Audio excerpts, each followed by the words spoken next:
Bismillahirrahmanirrahim. Assalamualaikum warahmatullahi wabarakatuh.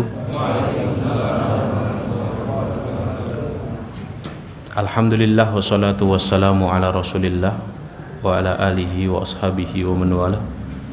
Asyhadu an la ilaha illallah wahdahu la syarikalah. Asyhadu anna Muhammadan abduhu wa rasuluhu la nabiyya wa la rasulahu ba'da. Allahumma salli wa sallim ala sayyidina Muhammadin wa ala alihi wa ashabihi wa man tabi'ahum bi ihsanin ila yaumiddin. Allahumma la sahla illa ma ja'altahu sahla wa anta in syi'ta taj'alul hazana sahla.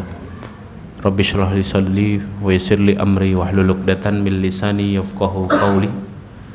Allahumma la taj'al musibatana fi dinina wa la taj'alid dunya akbara hammina wa la mablagha ilmina. Allahumma 'allimna ma yanfa'una wanfa'na bima 'allamtana wa zidna ilma. Wajannibna ma yadurruna fi dinina wa dunyana ya arhamar rahimin wa ba'du. Ma'asyiral hadirin, Bapak Ibu, saudara-saudari, solihin solihat yang dimuliakan Allah. Apa yang bisa kita ambil dari apa pelajaran yang bisa kita ambil dari imam sholat maghrib kita hari ini? Apa Pak?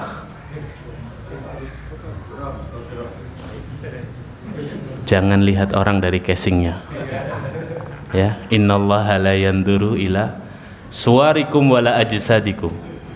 Allah tidak melihat parasmu dan Allah tidak melihat jasadmu. Walakinnallaha yanduru ila qulubikum wa a'malikum. Kata Rasulullah, Allah melihat dari hatimu dan amalmu, gitu ya. Saya sebenarnya hanya ingin memberikan satu poin biar kita tidak terbiasa melihat orang dari casing, ya. Beliau ini kayaknya megang kamera di belakang tapi hafid Quran, ya. Sama kayak yang di depan nih, ya. Nyopirin saya kemana-mana tapi juga hafal Quran, gitu ya. Ya itu untungnya jadi ustadznya, ya. Kalau suaranya rodok gerok sing maju muridnya gitu ya. Ya, alhamdulillah, ya. Baik Bapak Ibu yang dimuliakan Allah, kita bersyukur kepada Allah dengan mengucap alhamdulillah. Bersalawat untuk Nabi kita Muhammad sallallahu alaihi wasallam, para keluarga, sahabat, para tabi'in, para tabi'ut tabi'in, dan orang-orang yang senantiasa istiqomah di atas jalan kebenaran. Kita akan melanjutkan pembahasan kita masih dalam adab santri kepada guru, adab murid kepada guru. Saya ulangi, ya, dari awal matan kitab ini. Berkata beliau rahimahullahu ta'ala, Imam Al-Ghazali, jika engkau seorang murid, maka beradablah kepada gurumu dengan adab yang mulia. Adab-adab tersebut adalah: 1. Mendahului salam dan penghormatan kepadanya. Jadi seorang murid harus berusaha selalu memberikan penghormatan kepada gurunya. Kalau bertemu gurunya, dia menyapanya dengan salam, mendoakannya, dan seterusnya, dan seterusnya. Tidak banyak berbicara di hadapannya.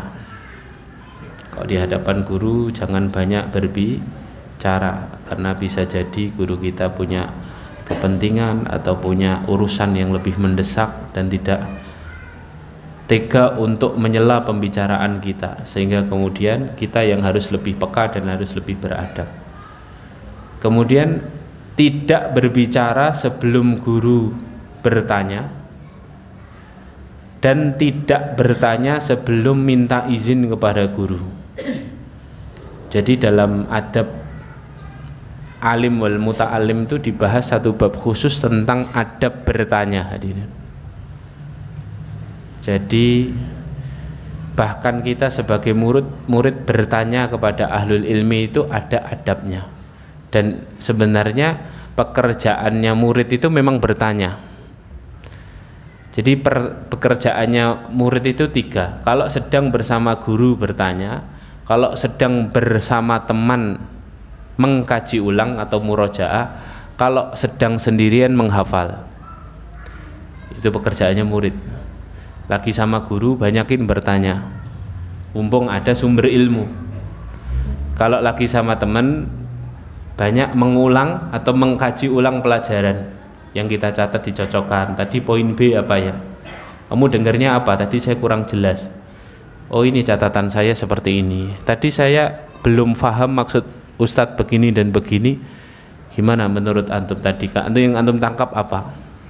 Itu namanya murojaah, mengkaji ulang. Lah kalau lagi sendirian maka kegiatannya adalah menghafal ilmu yang dia pelajari, kemudian setelah hafal maka dia berusaha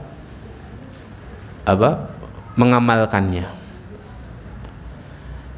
Lah kerjaannya murid di depan gurunya itu bertanya, maka tugasnya seorang murid itu bertanya. Selain ahlul ilmi, maka tugasnya bertanya. Tanda tanya, bukan tanda seru, ya. Jadi kalau murid kok banyak tanda serunya daripada tanda tanyanya, nah ini berarti murid yang abal-abal ini. Murid sejati itu banyak bertanya, bukan banyak tanda pentungnya. Bukan mudah menyesat-nyesatkan, bukan mudah menyalah-nyalahkan, bukan mudah membid'ah-bid'ahkan, ya. Yang punya hak itu semua adalah ahlul ilmi, para ulama, guru-guru kita, ya. Yang punya hak menjelaskan ilmu, yang punya hak menvonis itu ahlul ilmi, bukan orang awam, ya. Makanya dalam aktivitas bertanya itu para ulama memberikan rambu-rambunya, ya. Ada beberapa adab yang harus dipegang seorang murid ketika dia bertanya. Yang pertama adalah dia harus menjaga adab-adab umum di hadapan seorang ahlul ilmi ketika hendak bertanya. Adab umum yang pertama adalah mendoakan. Jadi ketika kita hendak bertanya, sudah ngangkat tangan, dapat izin dari guru, tidak langsung to the point bertanya. Doakan dulu minimal dengan kalimat jazakumullahu khairan ya Ustadz. Semoga Allah membalas kebaikanmu wahai Ustadz. Atau ahsanallahu ilaikum. Semoga Allah berbuat baik kepadamu wahai Ustadz. Atau bisa barakallahu fikum. Semoga Allah memberkahimu wahai Ustadz. Ya, doakan dulu. Itu adab umum pertama, ya.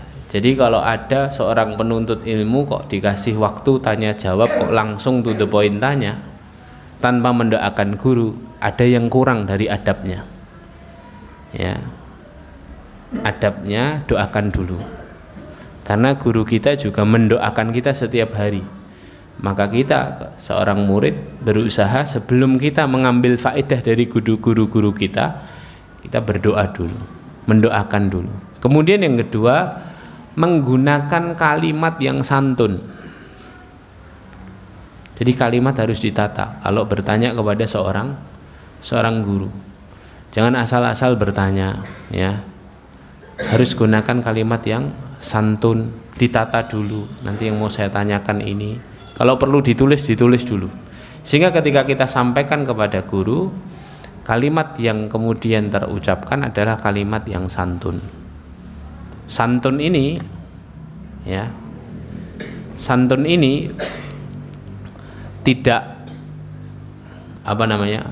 santun ini ya kembali kepada uruf dan adat masing-masing, ya. Maka ketika kalimat itu dikatakan santun, maka ya digunakan bahasa yang santun. Kalau di orang Jawa kan ada bahasa kromo, ya. Kalau di Indonesia ya pakai bahasa Indonesia yang bagus, baik.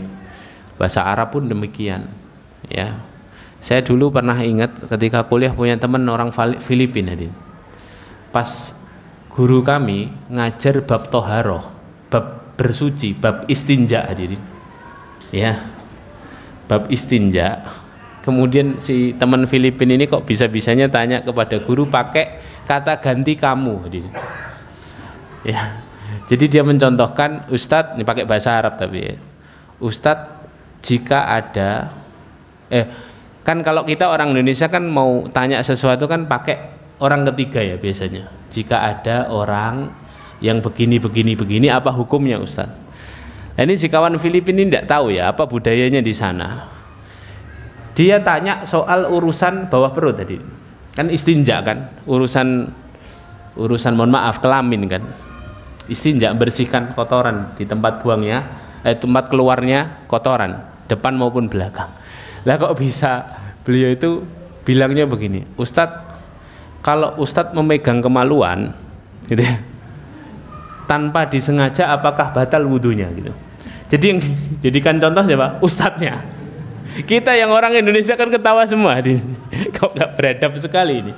Ternyata ketika kita konfirmasi, memang kami kalau berbahasa itu seringnya contohkan orang kedua, bukan orang ketiga gitu ya. Lah kalau sama di Indonesia itu tidak beradab gitu ya. Ya.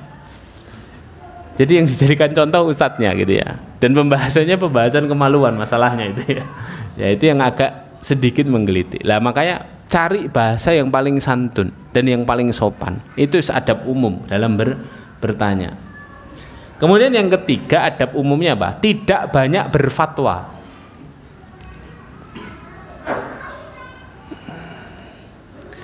Jadi ketika bertanya langsung saja to the point. Apa pertanyaannya? Tidak usah banyak berfatwa. Jadi Ustadz, sebagaimana yang kita ketahui. Wah ini kalau sudah ada kalimat seperti itu, ini dia mau jadi Ustadz nih, ya. Dia mau gantikan Ustadznya, ya. Langsung to the point. Kalaupun harus bercerita, maka persingkat ceritanya. Ya. Jadi tidak usah sebagaimana yang kita ketahui Ustadz bahwa hukum toharoh itu wajib untuk sholat. Ustadznya sudah tahu, ya. Jadi langsung, jangan banyak berfatwa. Menurut pendapat Ustadz A, apalagi kemudian membanding-bandingkan dengan ulama yang lain. Ya, nanti di sini disebutkan. Tidak menyampaikan sesuatu yang menentang pendapatnya atau menukil pendapat ulama lain yang berbeda dengannya di hadapan ustadz kita, tidak boleh. Ya. Yang ketiga adab umumnya. Kemudian adab empatnya, intonasi harus dijaga. Suara tidak boleh lebih tinggi daripada suara ustadz, suara guru kita. La tarfa'u aswatakum fawqa sautin nabi. Surah Al-Hujurat itu ya. Jangan kamu angkat suaramu di atas suaranya Nabi. Loh, Ustadz kan bukan Nabi. Para ulama mengatakan setelah Nabi SAW wafat, maka ayat ini berlaku di majelis ilmu. Karena guru kita datang mengajari kita ilmu bersumber dari Nabi SAW. Intonasinya dijaga ketika bertanya. Coba Ustadz pikirkan. Wah, bengok ya. Ya kayak gini ini nggak usah ditanggapi. Ya, ini mesti pemain pengganti ini mesti ini. Ya, mesti ini penuntut ilmu yang tidak sejati. Penuntut ilmu sejati sangat memperhatikan adab. Ya, penghibur aja dia. Ya, penonton bayaran harus beradab, walaupun nanti di sisi seorang alim, seorang ahlul ilmi, dia tetap harus memberikan toleransi yang banyak. Kan kemarin sudah kita bahas ya, salah satu adabnya seorang alim itu Pak, tidak gampang mutung dan tidak gampang baper. Ada mulai ihtimal, harus sabar, ya, harus sabar betul sama murid yang macam-macam, ya. Macam-macam spesiesnya kan macam-macam tuh murid ya. Ada yang gas, ada yang diajari bola bali gampang lupa, ada yang dijelaskan pelan-pelan ternyata harus lebih pelan, ya. Macam-macam. Jadi seorang guru harus bersabar. Tapi dari sisi murid juga dia harus tadi ya berusaha untuk menjaga intonasi dalam bertanya. Dan adab umum yang berikutnya atau yang kelima adalah tidak mengambil hak orang lain. Maksudnya apa? Kalau sekiranya waktunya tidak banyak untuk sesi tanya jawab, ya jangan tanya banyak-banyak. Ustadz, saya mau tanya 4 pertanyaan, padahal waktu 10 menit dan yang tanya banyak. Ya sudah, ambil satu yang paling penting, dahulukan itu. Jangan serakah. Jangan saya ada 10 pertanyaan, saya bacakan satu-satu. Teman-teman yang lain mau tanya gitu ya. Nah, itu adabnya ya. Jadi kalau banyak ini pertanyaan yang saya ingin tanyakan, ambil yang salah satu. Nah, nanti lainnya gimana? Bisa nanti mungkin kita silaturahim ke tempatnya Ustadz, atau nanti di lain kesempatan bisa kita tanyakan. Itu adab pertama hadirin, menjaga adab-adab umum di hadapan seorang ahlul ilmi.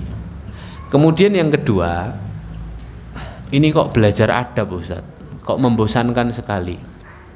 Adab itu kunci keberkahan ilmu hadirin. Kalau kita belajar dengan adab, insya Allah ilmu kita barokah ya, lebih mendatangkan banyak kebaikan. Beda dengan hanya sekedar mendengarkan ilmu tanpa adab, ya itu sama saja transfer ilmu. Kalau hanya transfer ilmu, belajar dari Google selesai hadirin sekarang. Maka barokahnya majelis ilmu itu ketika kita datang ke majelis ilmu, kemudian kita datang dengan penuh adab ya, dengan penuh adab. Yang kedua, para lawak mengatakan di antara rambu-rambu dalam bertanya itu adalah tidak melakukan di hadapan ahlul ilmi hal-hal yang biasa dilakukan di antara penuntut ilmu. Hal-hal yang biasa kita lakukan sama teman kita, jangan kita lakukan di hadap guru-guru kita. Misalnya kalau sama teman kita, kita nepuk pundak gitu ya, wih, piye kabari? Sama guru kita tidak boleh kayak gitu hadirin. Ustadz, gimana kabarnya Ustadz? Tepuk Ustadznya ya. Nah itu tidak boleh ya. Nunjuk, tidak boleh ya. Bahkan di antara yang disebutkan oleh Imam Az-Zarnuji ya, dalam kitab Ta'limut Ta'lim, di antara bentuk beradabnya seorang penuntut ilmu itu apa? Tidak duduk di kursi gurunya ya, tidak duduk di kursi gurunya, tidak sholat di sajadah gurunya kecuali dengan izin dan keridhaan dari gurunya, begitu ya. Karena memang ahlul ilmi itu bukan keramat, bukan hadirin ya. Cuman para penuntut ilmu itu hanya takut ilmunya tidak barokah kalau gurunya tidak ridho ya. Sama kita ketika ngasih sesuatu, kalau kita ngasihnya terpaksa kan barang itu jadi tidak barokah hadirin untuk orang yang mengkonsumsinya. Maka kita berharap betul kita ini butuh ilmu dari guru-guru kita, maka kita berusaha untuk menjadikan ilmu itu ilmu yang barokah. Lewat apa? Bagaimana kita berusaha beradab kepada guru-guru kita. Dan semua orang mulia hadirin yang kita hari ini lihat, semua mereka pasti orang yang memuliakan gurunya hadirin. Karena al-jaza'u min jinsil amal. Dalam dunia ilmu itu ada satu kaidah bunyinya apa? Man lam yukrimil ilma lam yukrimhul ilmu. Barang siapa yang tidak memuliakan ilmu, ilmu tidak akan memuliakan hidupnya ya. Nah, itu kebalikan nanti. Barang siapa yang memuliakan ilmu, pasti hidupnya akan dimuliakan oleh ilmu, oleh Allah lewat perantara ilmu ya. Makanya itu yang kedua, jangan memperlakukan guru kita seperti kita memperlakukan teman kita. Beda, beda. Kemudian yang ketiga, jangan bertanya kepada ahlul ilmi saat kondisinya tidak nyaman. Jadi kondisi bertanya itu juga diperhitungkan. Kondisi tidak nyaman itu gimana? Misalnya guru kita sedang dalam keadaan pusing ya, pusing ngurus anak, itu tidak boleh kita bertanya. Dalam keadaan marah, bahkan Rasulullah SAW bersabda, la yaqdiyanna hukamun bainatsnaini wa huwa ghadban. Tidak boleh seorang hakim atau para hakim menghakimi atau mengadili dua orang yang berperkara ketika dia marah. Nggak sah hadirin. Kalau hakim lagi marah memutuskan sesuatu itu dalam mahkamah Islam nggak sah, nggak boleh. Kenapa? Karena sangat subjektif. Dia harus betul-betul dalam kondisi tenang, berpikir jernih dalam mempertimbangkan keputusannya. Sama, ahlul ilmi juga begitu hadirin. Dalam keadaan marah tidak boleh ditanya. Kenapa? Karena bisa jadi nanti mempengaruhi jawabannya, halal jadi haram nanti. Gara-gara marah. Dua, kebelet hadirin. Ustadz lagi kebelet OTW toilet. Sudah jelas nih kebelet nih, dicegat. Ustadz, apa hukumnya riba? Halal wes gak apa-apa ya. Sudah kebelet hadirin. Akhirnya jadi halal padahal haram. Ya. Nah, itu tidak boleh. Capek, kondisi capek tidak boleh ditanya. Ya. Kondisi capek tidak boleh ditanya. Biarkan istirahat dulu guru-guru kita ini, ya. Terus saat waktu istirahat, ya, jam 12 nelpon. Saya pernah ditelepon jamaah jam 11. Tak kira penting sekali kan ini, tak angkat. Tanya hukum hadirin. Astagfirullah wa atubu ilaih. Ustadz, hukumnya itu waktu itu saya ingat, Ustadz, hukumnya potong saldo. Astagfirullah. ATM setiap bulan itu apa Ustadz? Jam 11 malam hadirin. Potong saldo itu loh Pak, yang akhir bulan kan biasanya ditotong 5.000 itu nanti. Oh ya ditekok ke sesuk gitu dalam hati saya itu hadirin. Tapi ya tak jawab. Ya tadi mentalnya kan seorang guru itu harus maklumi muridnya. Walaupun saya itu tak sindir di majelis ilmu begini. Wonge teko enggak, ya. Ya karena mungkin belum belajar adab, kita harus memberi toleransi begitu ya. Cuman tidak boleh hadirin, tidak boleh. Ya kalau sama saya tidak apa-apa, tapi kalau sama guru-guru yang lain jangan hadirin. Ini adab kita, mempengaruhi keberkahan ilmu kita. Gitu nggih. WA tengah malam. Udah lebih dari jam 9 kok WA. Pertanyaannya panjang. Besok ketemu Ustadz kok WA saya tidak pernah dijawab. Oh lah ini, ya. Anda WA sedikit aja belum tentu dibaca, apalagi WA panjang, ya, berparagraf-paragraf, ya.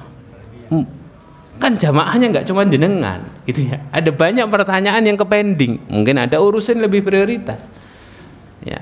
Jangan terburu-buru minta dijawab, karena hakikatnya bertanya saja, tidak dijawab itu sudah jadi pahala. Kan perintahnya bertanya, fas'alu ahla dzikri, kan gitu kan. Bertanyalah kamu kepada orang yang berilmu, in kuntum la ta'lamun, kalau kamu tidak tahu jawabannya. Lah perkara dijawab tidak dijawab itu urusan terakhir. Bertanya tok dalam niatan kita ingin tahu jawabannya kepada ahlul ilmi sudah berpahala di sisi Allah Subhanahu wa taala. Kalau dijawab ya bonus, kalau tidak dijawab besok dicoba lagi gitu loh. Ya.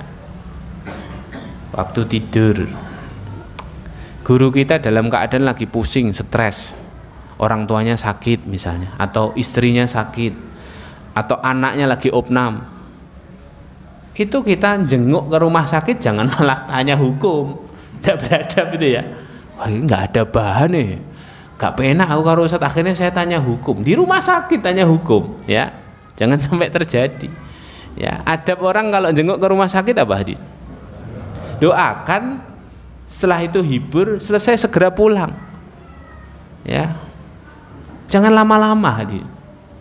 Ini saya pernah kejadian juga nih, ya bapak saya sakit, ya butuh istirahat hadir, ya malah dia lama sekali, ya nggak pulang-pulang. Terus yang lucunya lagi dia malah sibuk dengan HP-nya hadir, ngelihat reels, lihat Instagram pakai headset. Iki piye wong iki? Ngusir malah aku dikira nggak beradab gitu ya. Akhirnya kita harus bersabar ya dengan orang semacam ini. Ya akhirnya sindir-sindir bicara nih kan mulai wong ya. Memang agak lain orangnya ya. Tapi kan ada orang yang seperti itu tuh hari. Nah, kita jangan sampai jadi yang seperti itu maksudnya ya. doakan, hibur, kalau ada bingkisan-bingkisan segera pulang. Dia sudah cukup senang kita tengok itu.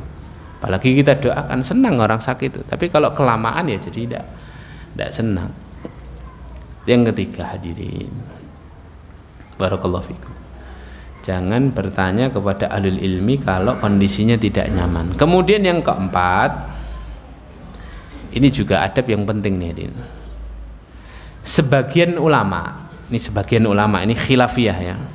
Sebagian ulama berkata tidak semestinya kita orang awam menanyakan tentang dalil dari jawaban seorang ahlul ilmi. Kita tanya hukum, kemudian dijawab sama guru kita, halal, boleh. Itu bertanya, apa dalilnya Ustadz? Itu tidak diperkenankan. Ya, tidak diperkenankan. Kenapa tidak diperkenankan? Para ulama mengatakan, satu, karena bisa jadi gurunya tidak menerangkan dalil karena gurunya faham, si murid ini nggak faham cara pendalilan. Jadi si guru sudah mengukur, guru kita sudah mengukur tingkat kefahaman kita tentang metode pendalilan. Jadi sengaja memang tidak diterangkan dalilnya. Karena memang dalam meracik hukum ini butuh banyak dalil, kemudian kesimpulannya boleh, ya sudah boleh. Gitu ya. Atau alasan yang kedua, kenapa kita tidak boleh tanya dalil? Karena kesannya kita meremehkan guru kita, dan itu tidak beradab. Seakan-akan kita ragu dengan jawaban guru kita. Boleh, lah dalilnya apa Ustaz? Coba sebutkan dalilnya Ustaz. Malah ngetes gurunya gitu. Ya. Kalau kita mutmain kepada guru kita bahwa guru kita adalah orang berilmu yang dia faham cara pendalilan, dia menguasai ilmunya, maka kalau sudah dijawab boleh, boleh. Itulah mufti itu seperti itu. Ya.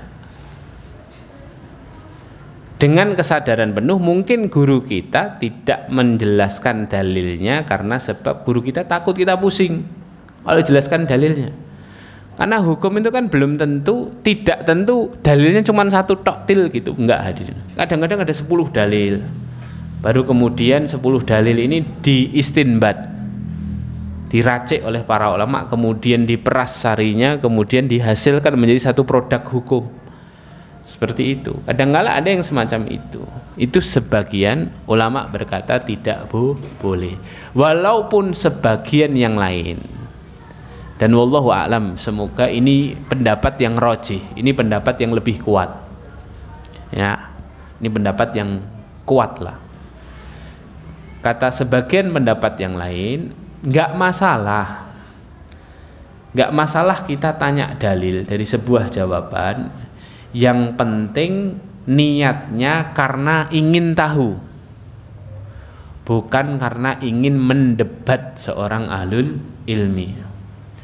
Itu yang pertama. Yang kedua, syaratnya seorang ahlul ilmi tadi mampu menjelaskan dalilnya secara gamblang dan tidak pelik. Nah, ini syaratnya. Jadi kalau kita tanya, Ustaz, saya ingin tahu betul apa dalilnya, Ustaz.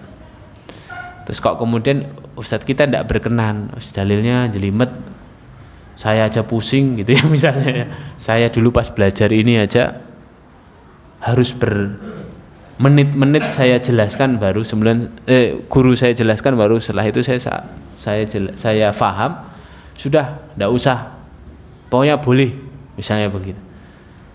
Nah itu ya sudah kita terima. Tapi kalau kemudian guru kita tadi bisa menjelaskan secara rinci, pelan-pelan, gamblang, tidak membuat sulit dan tidak salah difahami, ya, karena sekarang ini kan zamannya potong-potong video kan, ya, dipotong tak sesuai kebutuhan. Loh, Ustadznya bilang boleh, padahal ada kalimat kecuali di belakangnya dipotong, misalnya kayak gitu tuh, ya.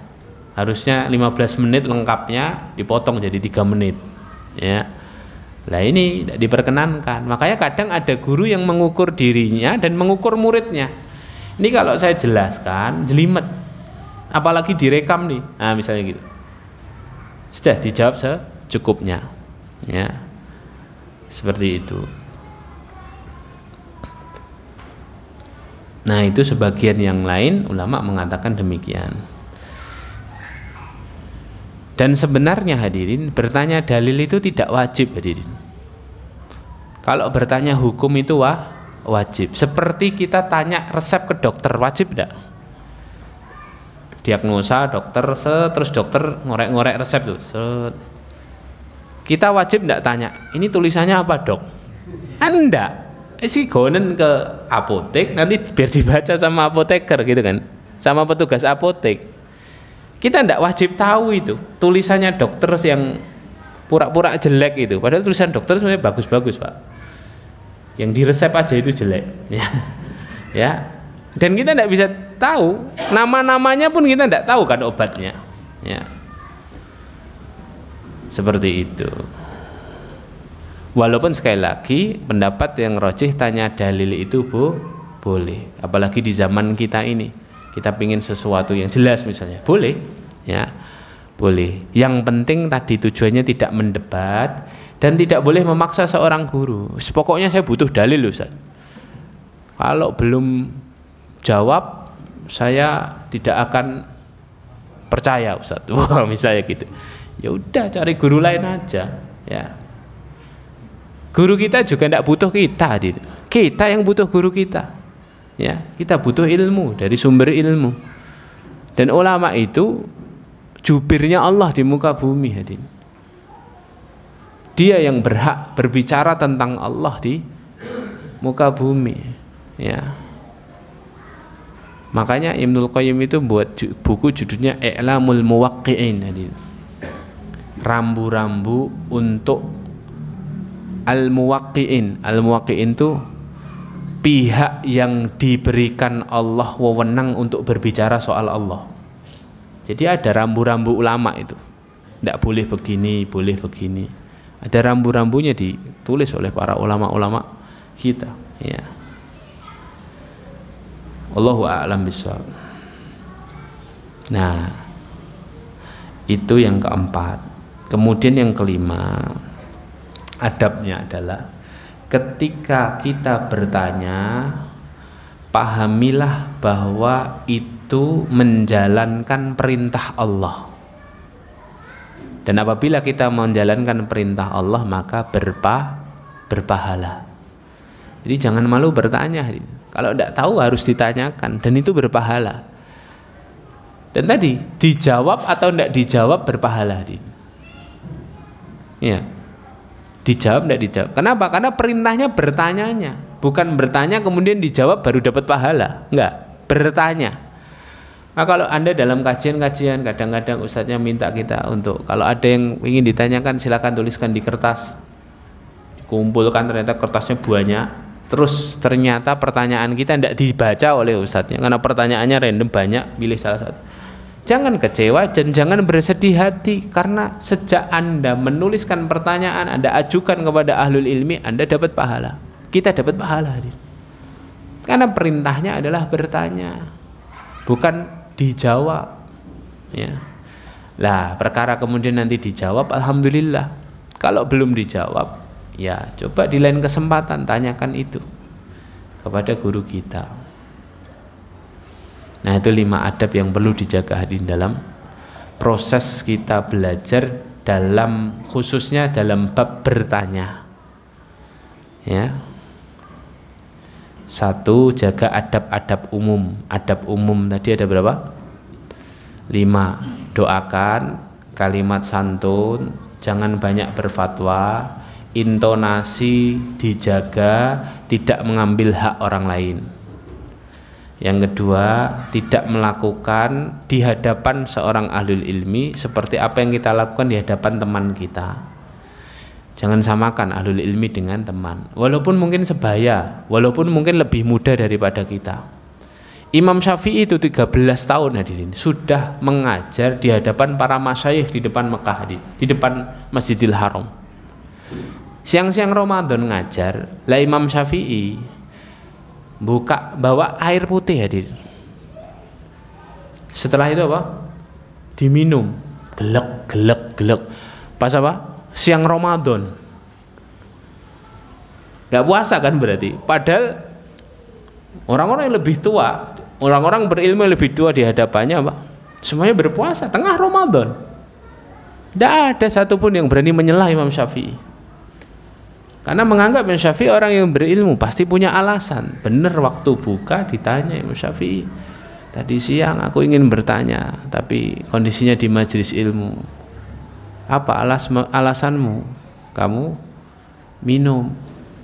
Padahal kan tengah siang bulan Ramadan. Apa kata Imam Syafi'i? Yang wajib puasa kan kalian. Saya belum balik, tidak wajib puasa. Nggak ada yang bisa menyela hadirin. Karena apa? Yang dia lakukan itu dengan ilmu, ya. Yang dia lakukan tahu ilmunya. Dan lihat para masyayikh, para orang yang lebih tua beradab kepada Imam Syafi'i. Ya. Jadi jangan samakan antara teman dan ahlul ilmi. Ya. Walaupun sebenarnya para ahlul ilmi, guru-guru kita ya tidak ingin dibedakan. Artinya dalam kondisi-kondisi tertentu kita harus tahu. Artinya kalau kita bal-balan sama guru kita itu ya ojo wedi jegal ya. Ya, wah aku kualat aku dek jegal guruku gitu ya. Ya. Ya, terus gurunya dapat privilege, akhirnya giring bola terus ngegolkan gitu ya. Enggak, ya dalam konteks tertentu tetap harus dijaga sportivitas gitu ya. Tapi dalam konteks yang lain kita harus beradab sama guru kita. Kemudian yang ketiga tadi apa? Jangan bertanya kepada ahlul ilmi ketika kondisinya tidak nyaman. Yang keempat, jangan tanya dalil. Walaupun ini juga dibantah oleh ulama yang lain, boleh dengan syarat dua. Satu, tujuannya ingin tahu, bukan untuk mendebat. Yang kedua apa? Yang kedua, guru kita bisa menjelaskan, si ahli ilmi bisa menjelaskannya dengan gamblang, tidak berbelit-belit. Dan yang bisa ngukur siapa? Ahlul ilmi, guru kita, ya, guru kita. Yang kelima, seorang yang bertanya harus paham bahwa ketika dia bertanya, dia melaksanakan perintah Allah, berpahala. Maka jangan sampai kita malu bertanya. Dulu ada buku judulnya Malu Bertanya Sesat di Ranjang, hadirin. Tahu nggak, Pak? Ini buku terkenal di pesantren, Pak. Malu Bertanya Sesat di Ranjang. Itu buku khusus untuk fikih nikah, Pak. Ya, fikih nikah, fikih muasyarah antara suami dan istri.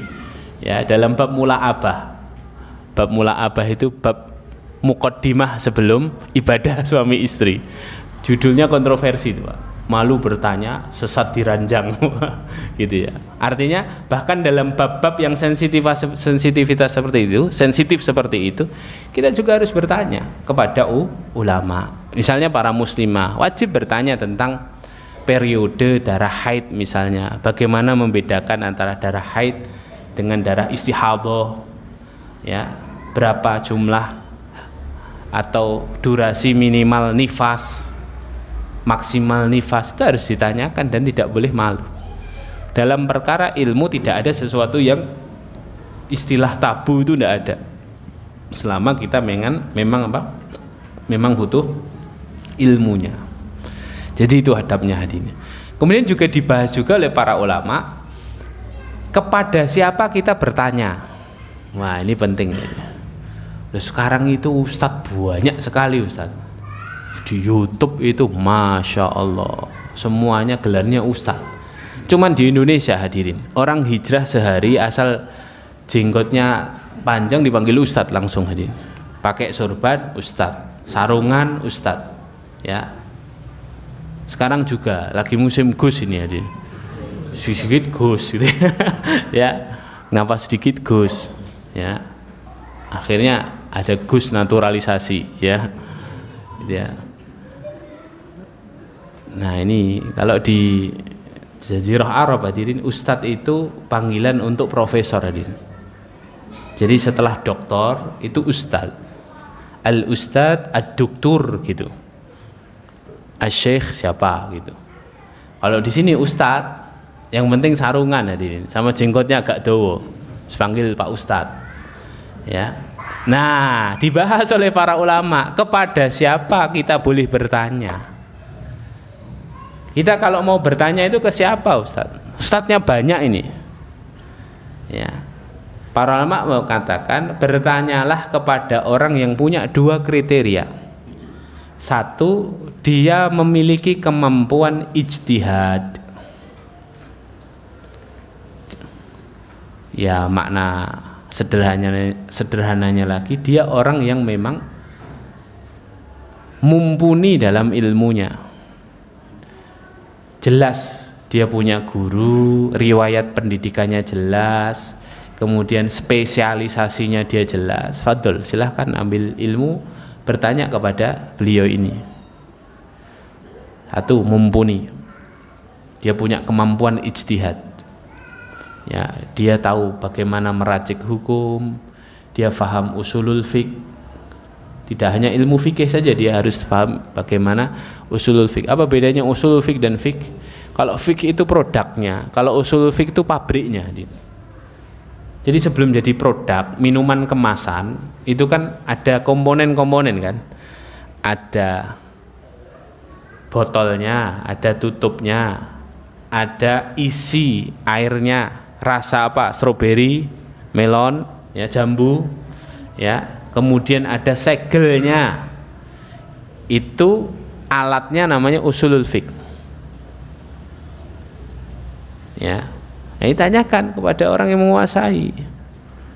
Nah, sekarang semua orang bicara soal fikih, padahal tidak tahu usulul fiqh. Ya.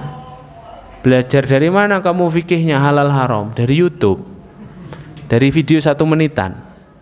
Apa dalilnya kamu membolehkan? Ini video 1 menit bilang boleh. Gak gitu hadirin. Tanya kepada orang yang faq dalamnya. Ya. Tanya kepada para pakar usul fiqh, kepada pakar fiqh, para fuqaha. Ya. Belajar hadis. Hadis sahih, enggak sahih itu ada alatnya, namanya usulul hadis atau ilmu mustalahil hadis. Ya, ilmu hadis lah. Secara umum namanya ilmul hadis. Hadisnya itu produk. Yang kita baca rawahul Bukhari wa Muslim itu produk itu. Sudah jadi, tinggal baca tok. Nah, kalau mau menentukan hadis ini sahih atau dhaif, tanya kepada para pakar hadis. Ya. Indonesia ini punya banyak pakar hadis. Di antaranya kami punya sahabat dekat namanya Ustadz Maulana Laida, orang Sulawesi, orang Makassar, S3, doktor, lulusan Universitas Islam Madinah. Nah, tanya kepada beliau, Ustadz, tolong Ustadz, saya kalau dapatkan satu hadis, saya WA beliau tuh, Ustadz, afwan Ustadz, minta tolong ditrekkan hadis ini ya Ustadz. Ini sahih beneran apa enggak Ustaz? Gitu. Di track beliau punya ilmunya. Oh Ustaz, ini dhaif Ustaz. Karena perawi nomor sekian ini dia tidak thiqah misalnya. Dia tidak dipercaya oleh orang-orang di zamannya. Ini sumbernya dari sini. Begitu hadir. Ada ilmunya sendiri.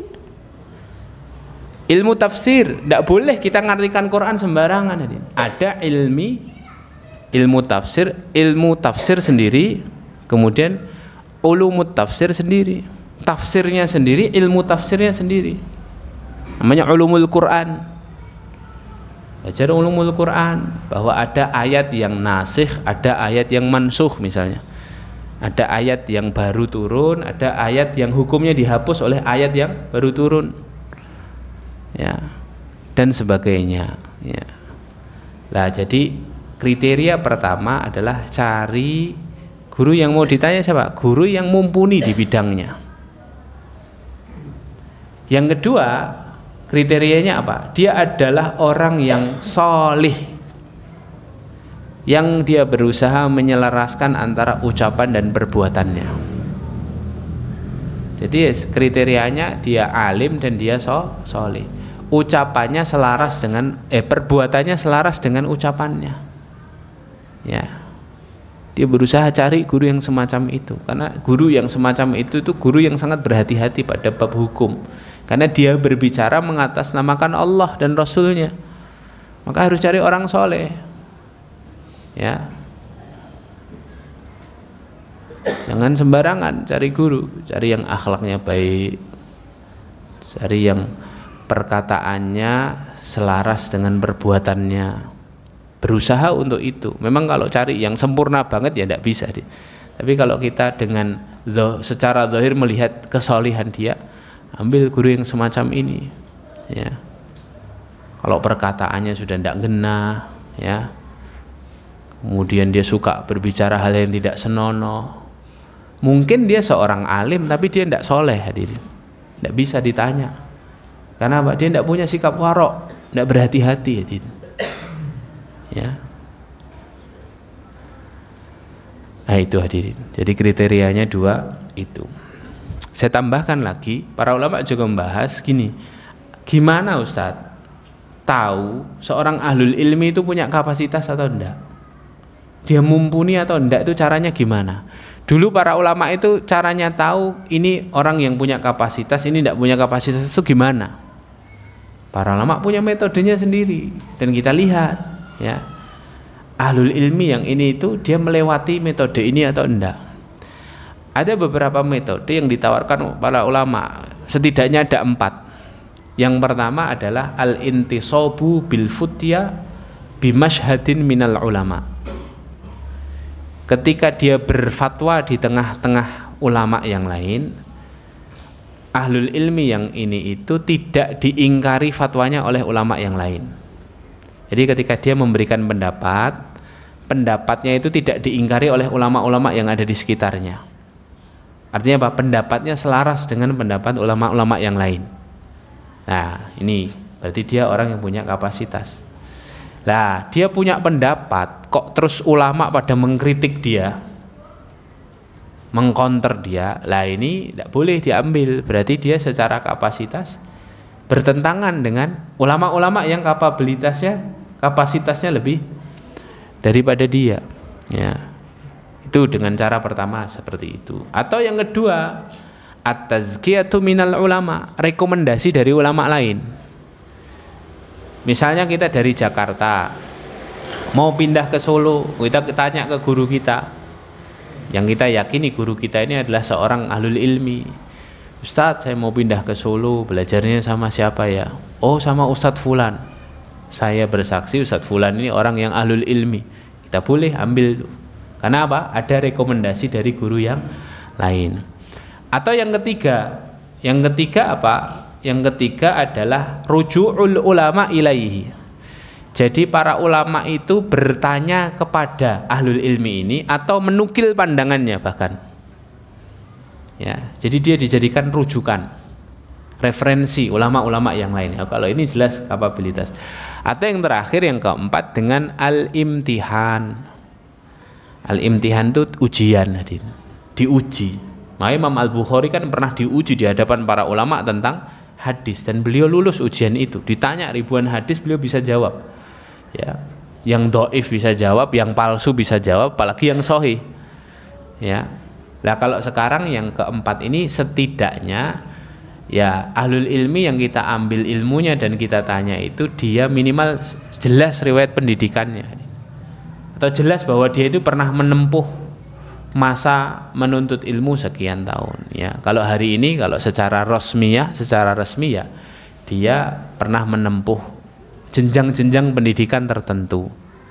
Nah, yang kayak gitu itu kita boleh ambil dan kita boleh ukur bahwa memang ahlul ilmi ini punya kapasitas, ya. Terakhir, pembahasan soal bertanya ini hadirin, para ulama juga menjelaskan jika ada 2 fatwa dari 2 guru yang berbeda. Kadang-kadang kita nemukan gitu ya. Kita ngaji sama Ustadz A, bilang boleh. Sama Ustadz B, tidak boleh gitu ya. Ya. Apa yang harus kita lakukan sebagai awam? Nah, ini. Apa hadirin? Milih salah satu atau milih dua-duanya, tergantung kondisi Ustadz ya.